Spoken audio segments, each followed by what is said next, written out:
Muy buenos días. Muchas gracias por estar con nosotros una vez más en el estudio de la Escuela Sabática. Recuerde que en este nuevo trimestre estamos estudiando un tema muy importante, el cual lleva por título Viviendo en el día de la expiación. Muy bien, y nuestra primera lección que hemos empezado a estudiar se titula Nuestra necesidad de expiación. Recuerde también que tenemos que aprender nuestro texto de memoria, el cual se encuentra en el libro de Romanos, capítulo 5, verso 11, y dice así: nos gloriamos en Dios por el Señor nuestro Jesucristo, por quien hemos recibido ahora la reconciliación. Muy bien, así que con este pensamiento vamos a arrodillarnos aquí, si les es posible arrodillarse allá, para tener una oración, para entender aquello que hemos de estudiar esta mañana. Vamos a orar. Padre eterno que está en los cielos, santificado sea su nombre. Estamos muy agradecidos en esta mañana por permitirnos tener el estudio de la Escuela Sabática. Queremos pedir que su bendición nos acompañe, su buen espíritu nos pueda asistir, que sus buenos ángeles puedan también ayudarnos y que al estudiar su palabra podamos comprender su voluntad para este día. Guárdenos y bendiga a cada uno de los que nos escuchan y nos ven. En el nombre de Jesús. Amén. Pues bien, vamos a estudiar nuestra lección. Pero antes de pasar a esa parte, nos gustaría recordar el párrafo que está en nuestra lección y el cual nos dice de la siguiente manera. El Camino a Cristo, página 33, el Calvario se destaca como un recuerdo del sacrificio asombroso que se requirió para expiar la transgresión de la ley divina. No se olvide esa parte. Y ahora sí, vamos a entrar entonces a nuestro apartado para el día de hoy y allí vamos a ver nuestra primera pregunta y el apartado se titula El problema del pecado. Y la primera pregunta nos dice así: ¿cómo explican las Escrituras la crisis existente entre la humanidad y en el mundo entero? ¿Qué es lo que pasó con el problema del pecado? ¿Cómo podemos entender esa crisis? ¿Qué es lo que la Biblia nos dice? Vamos a leer la palabra de Dios. Quiero que me acompañen allá. Vamos a ir al libro de Primera de Juan y allí vamos a leer el capítulo 3 y vamos a leer el verso 4. Muy bien, miren lo que dice la palabra de Dios. Primera de Juan 3:4. Cualquiera que hace pecado traspasa también la ley, pues el pecado es transgresión de la ley. Así que la palabra de Dios nos dice enfáticamente que cualquiera que comete pecado o que hace pecado transgrede la ley, pues el pecado así simplemente nos dice que es la transgresión de la ley.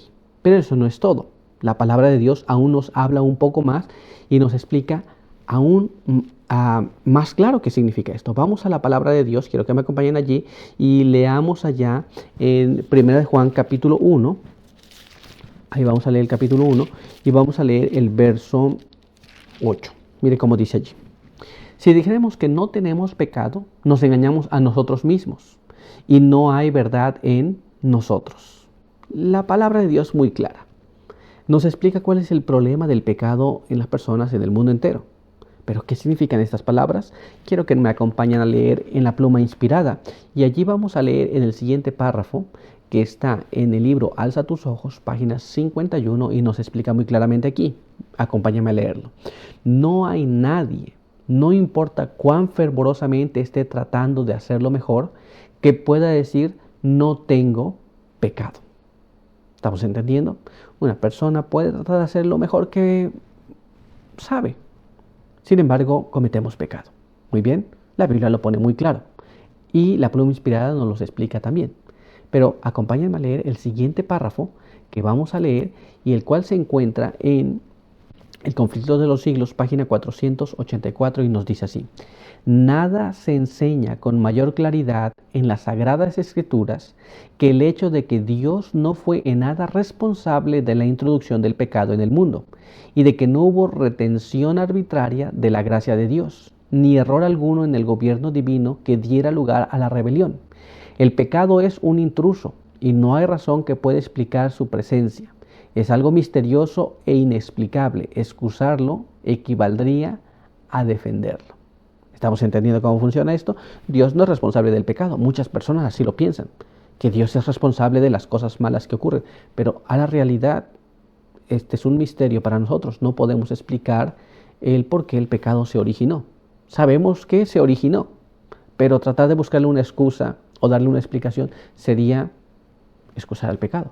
Pero el párrafo no termina allí. Vamos a continuar leyendo. Quiero que me acompañen a leer la siguiente parte de ese texto. Mire cómo dice: si pudiera encontrar alguna excusa en su favor o señalar la causa de su existencia, dejaría de ser pecado. La única definición del pecado es la que da la palabra de Dios. El pecado es transgresión de la ley. Es la manifestación exterior de un principio en pugna con la gran ley de amor, que es el fundamento del gobierno divino. Así que no podemos excusar el pecado, porque entonces le daremos una razón de ser. No podemos explicarlo completamente, cómo se originó, pero sabemos que es la transgresión de la ley que está en contraposición con la ley de amor que rige todo el universo. Muy bien, pero vamos a continuar con nuestro estudio y ahora quiero que vayamos a nuestra siguiente pregunta. Recuerde que estamos estudiando el problema del pecado, pero vamos a la siguiente pregunta que nos dice: ¿qué dolorosa realidad debe afrontar todo ser humano? Es muy interesante porque a veces los seres humanos pensamos que somos buenos o estamos libres de mal. Sin embargo, la palabra de Dios dice algo totalmente distinto. Y vamos a ver lo que la palabra de Dios nos dice.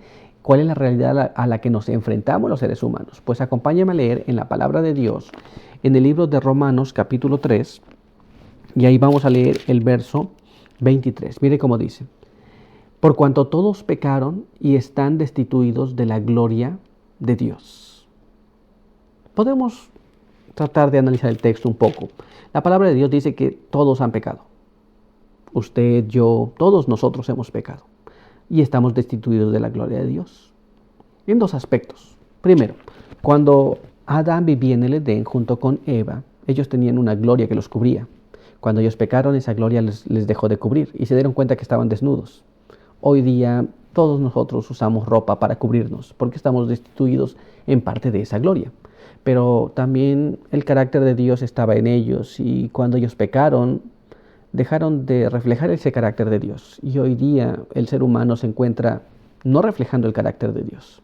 Pero vamos a ahondar un poco más. Quiero que vayamos otra vez a la palabra de Dios y analicemos lo que allí nos dice en el libro de Isaías capítulo 1, versos 5 y verso 6. Mire cómo dice allí: ¿para qué habéis de ser castigados aún? ¿Todavía os rebelaréis? Toda cabeza está enferma y todo corazón doliente. Desde la planta del pie hasta la cabeza no hay en él cosa ilesa, sino herida, hinchazón y podrida llaga. No están curadas, ni vendadas, ni suavizadas con aceite. ¿Estamos entendiendo cómo funciona esto? Así que vemos en la palabra de Dios que no está arreglado el problema en el ser humano. Tenemos un problema muy grave. ¿Pero qué significan estas palabras? Quiero que me acompañe a leer en la pluma inspirada y vamos a leer lo que allí nos establece. Acompáñame a leer el siguiente párrafo, que está en la maravillosa gracia, página 333, que nos dice así: la obra de apostasía comienza con alguna rebelión secreta del corazón contra los requerimientos de la ley de Dios. Se fomentan y complacen deseos impíos y ambiciones ilícitas, y, como resultado, la incredulidad y las tinieblas separan al alma de Dios. Si no vencemos estos males, ellos nos vencerán. Recuerda entonces, deseos impíos, ambiciones ilícitas, cosas malas que guardamos en el corazón. Y así entonces vamos fomentando una rebelión en nuestro corazón hacia Dios. ¿Estamos entendiendo cómo funciona? Tarde o temprano nos damos cuenta que hay cosas en nuestra vida que no están correctas y necesitamos ser salvados de esas cosas. Pero vamos a nuestra siguiente pregunta. No se olvide lo que estamos estudiando, el problema del pecado y cómo considera Dios la falta de justicia causada por el pecado y cuál es su solución. Ya que nos encontramos en esta situación del pecado, ¿cómo considera Dios la falta de justicia y cuál será la solución que hay para el problema del pecado? Pues vamos a la palabra de Dios. Quiero que me acompañe a leer allá en el libro de Isaías, capítulo 59, y ahí vamos a leer el verso 15 y verso 16. Mire cómo dice allí: y vio que no había hombre, y maravillóse que no hubiera quien se interpusiese, y salvólo su brazo, y afirmóle su misma justicia, pues de justicia se vistió como de gloria, con capacete de salud en su cabeza, y vistióse de vestido de venganza por vestidura, y cubrióse de celo como de manto. Así que entonces la palabra de Dios nos dice aquí algo muy interesante. Nos explica aquí una cosa muy clara. El texto nos dice que no había quien salvase, ¿no? Y ahí entonces nosotros podemos darnos cuenta que la palabra de Dios nos habla cómo ve Dios este problema de la injusticia frente al pecado. Pues vamos a tratar de entender esto con la pluma inspirada. Acompáñame a leer el siguiente párrafo. Mire cómo lo dice. Estos 3 testimonios para la iglesia, volumen 8 o tomo 8, página 32. Y dice así: en el Edén, el hombre cayó de su elevado estado y por medio de la transgresión fue sujeto a la muerte. En el cielo se vio que los seres humanos perecían, y Dios fue movido a misericordia, a un costo infinito. Él ideó un plan de auxilio. No había esperanza para el transgresor excepto a través de Cristo. Entonces, cuando el ser humano se vio perdido, y todos nosotros lo estamos si no tenemos a Cristo, Cristo creó un plan de salvación. Y ese es el plan que tenemos que seguir, tenemos que estudiar para poder salvarnos. Pero hay una cosa muy importante. Dios no se complace en la injusticia, y Dios se complace en la justicia. Así que Dios creó una solución para el problema del pecado. Pero esto lo estudiaremos en nuestras siguientes lecciones. Así que esperamos que haya sido una bendición en su vida. Ahora vamos a hacer una oración para concluir el estudio de esta mañana. Vamos a orar.